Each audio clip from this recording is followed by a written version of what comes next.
কর্মসংস্থানের দাবিতে আইনের শাসন পুনঃপ্রতিষ্ঠা করতে নেশার বিরুদ্ধে প্রভৃতি বিষয় নিয়ে ডিওয়াইএফআই ও টিওয়াইএফ এর সদর বিভাগীয় কমিটির উদ্যোগে আগামীকাল 13 ডিসেম্বর বিকেল 3:20 নাগাদ আগরতলা দুর্গাচৌমুহনী এলাকায় জমায়েত হয়ে পদযাত্রা শুরু করবে। একটি দৃপ্ত পদযাত্রা আপনাদের সামনে দিয়ে এগিয়ে চলছে ডিওয়াইএফআই। আজকে মূলত হচ্ছে আমাদের গোটা রাজ্যে তিনটা নির্দিষ্ট দাবিতে, কাজের দাবিতে, আমাদের রাজ্যের আইনের শাসন পুনঃপ্রতিষ্ঠা করতে, জঙ্গলের রাজত্বে অবসান ঘটাতে এবং নেশার বিরুদ্ধে, নেশা কারবারিদের বিরুদ্ধে কঠোর ব্যবস্থা গ্রহণের দাবিতে, এই তিনটা দাবি নিয়ে গোটা রাজ্যে এই সময়ে বামপন্থী দুটি যুব সংগঠন ডিওয়াইএফআই এবং টিওআইএফ লড়াই আছেন, আন্দোলনে আছেন। তাকে কেন্দ্র করে আজকে থেকে গোটা রাজ্যে পদযাত্রা শুরু হচ্ছে।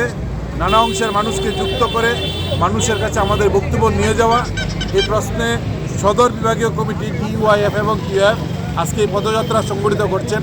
আগামী জানুয়ারি মাসের 5 তারিখ পর্যন্ত গোটা রাজ্যের প্রতিটা বিভাগে এই ধরনের কর্মসূচি রাস্তায় নেমে বামপন্থী যুবদী সংগঠন সংগঠিত করছে।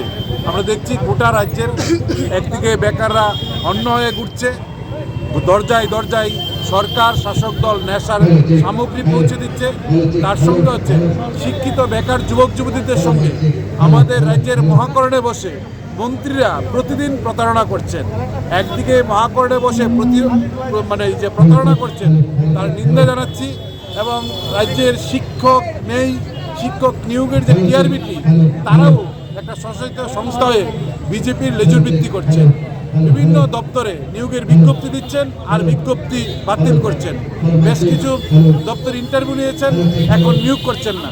এই সামগ্রিক বিষয় নিয়ে আমরা রাস্তায় নেমেছি এবং সদর বিভাগ কমিটি এই আমাদের পদযাত্রার সূচনা করছেন।